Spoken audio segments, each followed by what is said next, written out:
todos, ¿cómo están? Espero que estén muy, muy bien. Espero también que nos estemos cuidando entre todos, que estemos respetando cada una de las recomendaciones que nos han dado para que este virus no se siga propagando. Ya saben, usar el barbijo cada vez que uno sale de su casa, el tratar de mantener las distancias, eh, lavarse las manos con frecuencia, un buen lavado de manos con jabón, agua.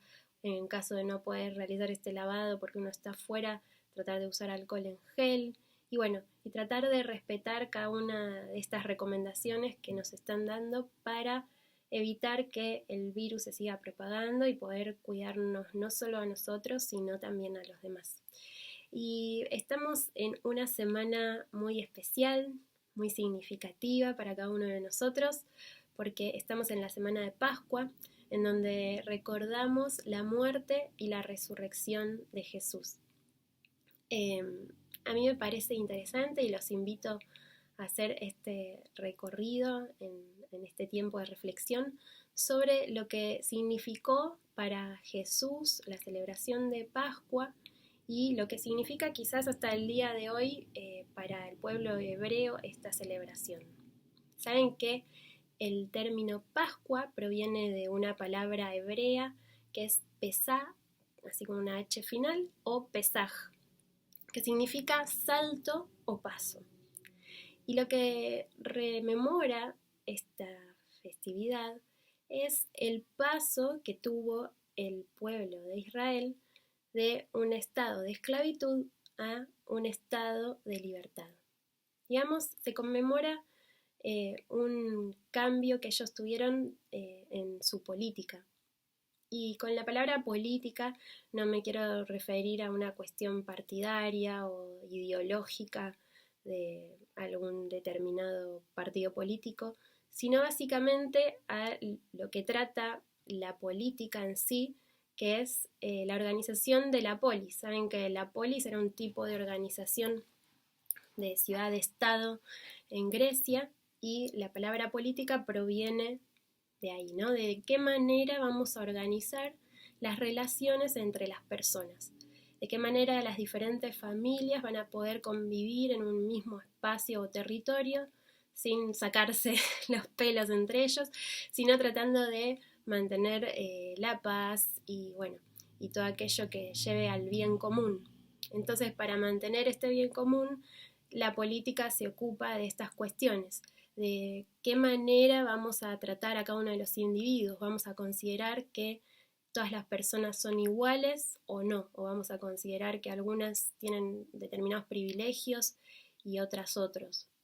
Vamos a, no sé, organizar el mando de esta ciudad por medio de la elección de nuestros representantes, como pasa en una democracia en la que vivimos nosotros, o va a ser por derecho de sucesión sanguínea, como le pasa en las monarquías, o va a haber un grupo de personas especializada para gobernar y va a ser una aristocracia. Bueno, hay distintas maneras de organización política.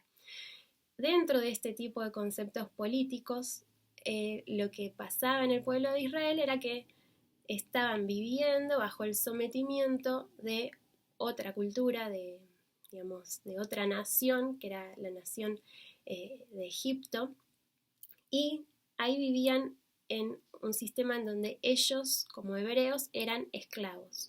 Es decir, no eran todos iguales en esa organización política y se consideraba que todos los que descendían de una familia hebrea merecían tener ese rango de esclavitud, es decir, de falta de libertad.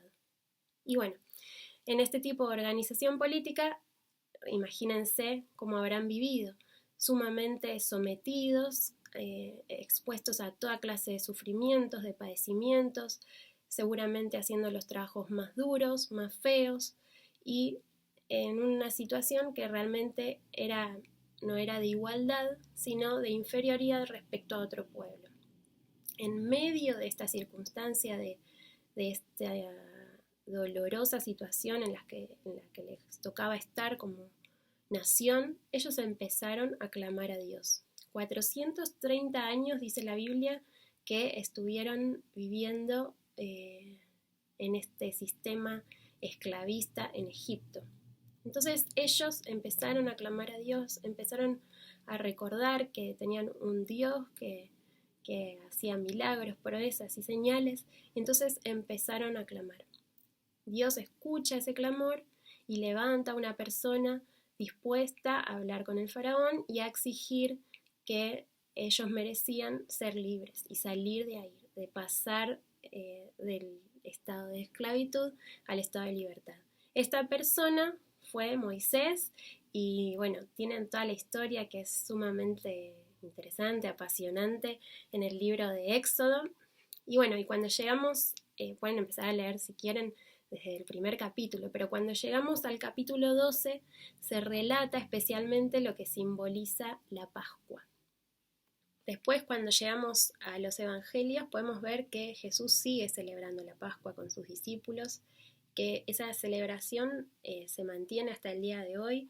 El pueblo judío sigue celebrando la Pascua y yo me estuve interiorizando un poco sobre cómo es esta celebración. Leí algunas cosas de unos rabinos y te las quería comentar porque me parece interesante. Ellos durante 8 días comen panes que no están leudados, porque la levadura simboliza una actitud de arrogancia. Entonces un pan sin levadura representa la humildad, porque según describía un rabino, para alcanzar una verdadera libertad es primero necesario tener una actitud humilde, como la que tuvo el pueblo, que clamó a Dios y Dios los ayudó y los libertó. Entonces ellos comen este pan que se llama matzá, que parece casi una galletita, y simboliza esta actitud de humildad. Entonces durante 8 días ellos se alimentan de esta manera. Después también comen distintas hierbas amargas, una especie de lechuga amarga que se llama lechuga romana, que se llama maror. Después comen también la raíz de un rábano picante que se llama jazeret, que también es amargo. Después son 6 elementos, ¿no? En un platito, en una cena que se suele celebrar en familia, y exponen cada uno de estos elementos de manera separada, diferenciada. Si quieren después, bueno, trato de agregar una imagen para que lo vean, y en este plato se diferencian cada una de estas hierbas amargas, como les decía. A veces también se utiliza o un apio picante o otro rabanito que se deja macerando en salmuera, que es agua con sal, durante varios días. Entonces esa salmuera representa las lágrimas que el pueblo sufrió en ese estado de esclavitud. Después también se acompaña con una tibia de un cordero, que representa el símbolo del cordero de Pascua, un huevo que para ellos tiene un simbolismo, un significado de la muerte, y después una especie de salsita que es como con una textura pedregosa, que se hace con semillas y distintos frutos secos tipo dátiles, nueces, se pica todo y se hace ese tipo de salsita.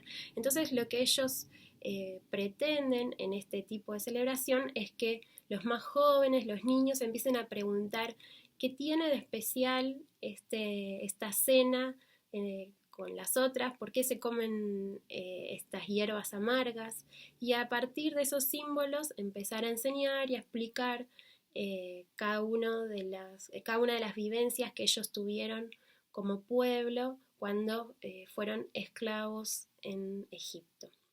Después también se utilizan 4 copas, que también tienen un lindo sentido, que son las 4 copas que se toman con vino, que tienen distintos significados de las maneras en las que Dios los libertó. Dice que para ellos Dios los sacó, los libertó, los redimió y los tomó. Entonces, cada una de esas copas tiene ese significado: sacar, libertar, redimir y tomar.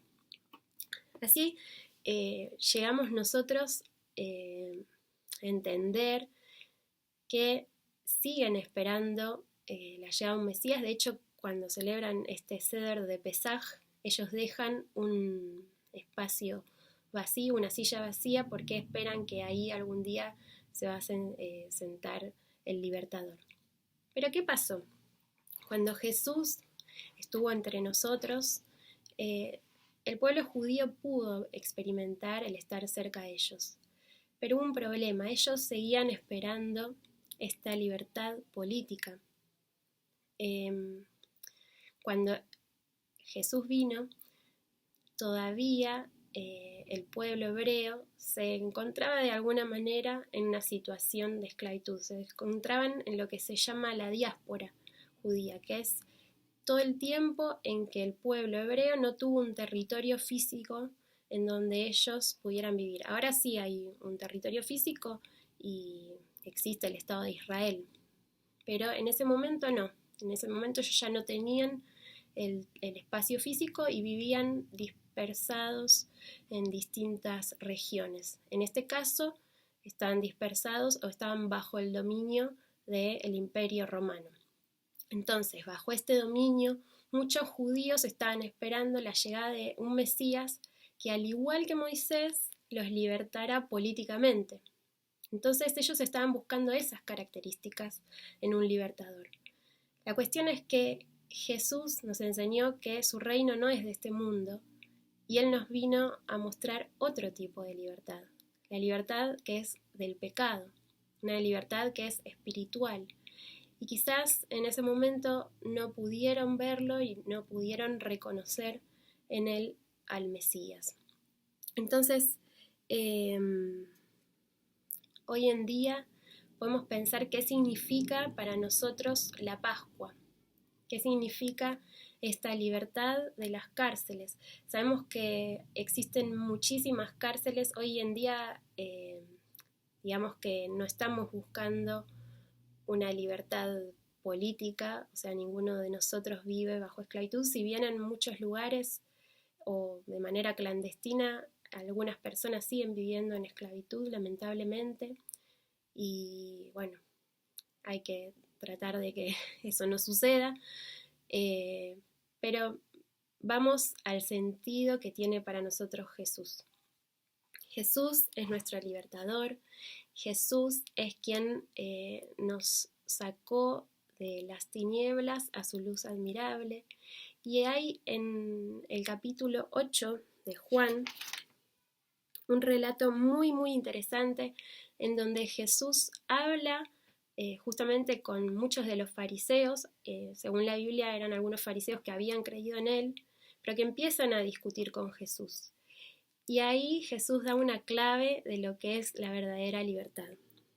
Entonces, Jesús en Juan 8, del 31 a 32, se los voy a leer.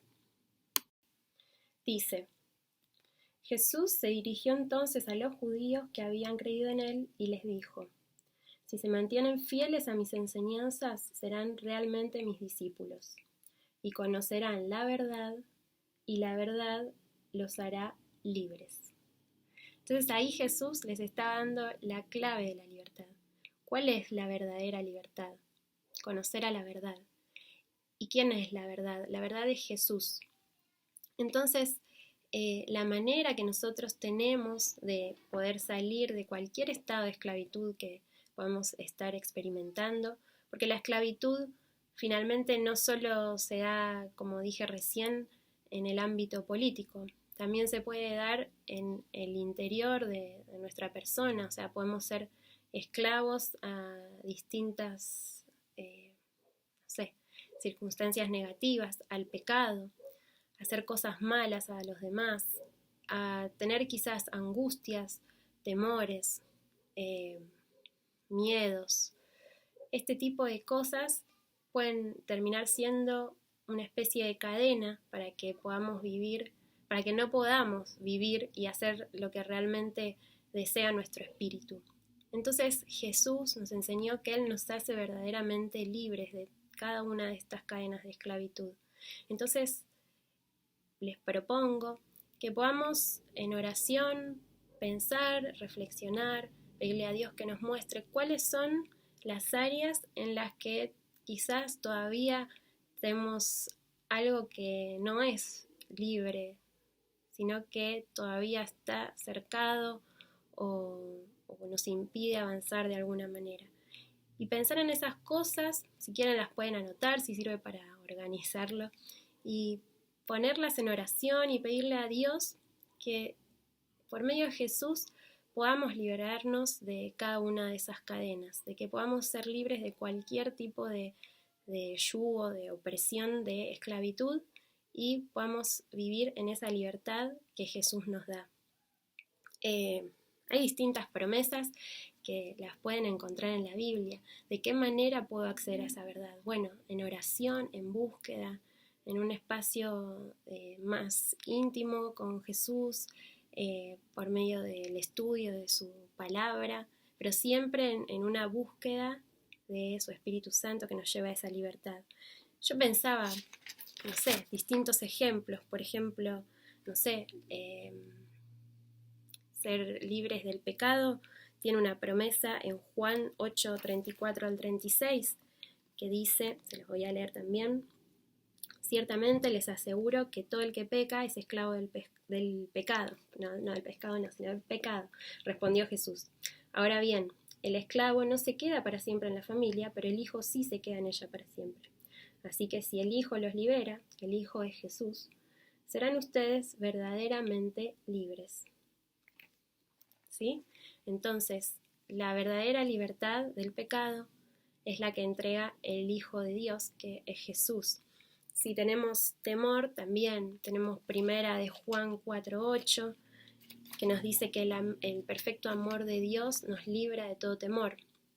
Y así podemos encontrar en su palabra muchísimas promesas, y en una búsqueda personal también encontrar esa libertad que solamente Dios nos va a dar, que solamente por medio de Jesús podemos alcanzar. Ya no tenemos que estar esperando que se levante un Moisés o algo por el estilo, sino que sabemos que tenemos el camino al Padre, que es por medio de Jesús, que Él es el camino, que Él es la verdad y que Él es la vida, y que la verdad nos va a llevar a una verdadera libertad. Repito, mucha verdad, pero es así. Solamente conociendo la verdad vamos a ser verdaderamente libres. Así que bueno, los invito a que oremos juntos antes de despedirnos y bueno, esperando ser liberados en todas las áreas. Señor Jesús, te damos gracias porque vos nos hiciste verdaderamente libres. Te damos gracias porque vos sos el verdadero libertador de nuestras vidas. Señor, en este momento queremos poner delante tuyo cada una de las áreas que vos nos pudiste haber mostrado, en la que todavía quizás vivimos en esclavitud, y rogarte que vos nos hagas y nos conduzcas hacia la verdadera libertad que está en vos, que nos conduzcas a tu verdad, al conocimiento real de tu persona. Señor, te pido por cada uno de los que está ahora orando, te pido que los bendigas, que proveas cada una de las cosas que ellos necesitan, que solamente vos conocés, tanto en la intimidad de su corazón o en lo que se ve exteriormente. Señor, te ruego que pongas tu mano poderosa, que hagas milagros, sanidades y prodigios en cada una de las personas que en este momento te está buscando de todo corazón. Señor, te damos las gracias, te exaltamos y te reconocemos como nuestro Dios y libertador. En el nombre de Jesús oramos. Amén. Les mando un gran abrazo, espero que tengamos una hermosa semana de Pascuas y que puedan disfrutarlo junto a todos sus seres queridos. Chao, hasta luego.